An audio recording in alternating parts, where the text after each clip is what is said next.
sepanjang masa.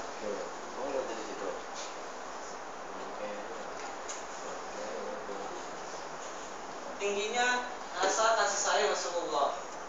Rasulullah memiliki rasa kasih sayang yang begitu tinggi.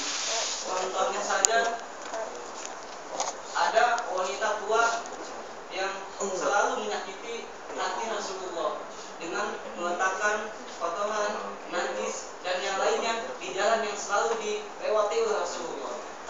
Namun Rasulullah tidak pernah membalasnya. Ketika Rasulullah melewati jalan tersebut, wanita tua itu tidak ada. Ternyata wanita tua itu jatuh sakit. Nah, Rasulullah pun menengoknya dan menunjukkan rasa kasih sayang kepadanya. Dan wanita tua itu pun menangis dan begitu terharu melihat rasa kasih sayang Rasulullah yang begitu tinggi. Dan wanita tua itu pun memeluk Islam di tangan Rasulullah.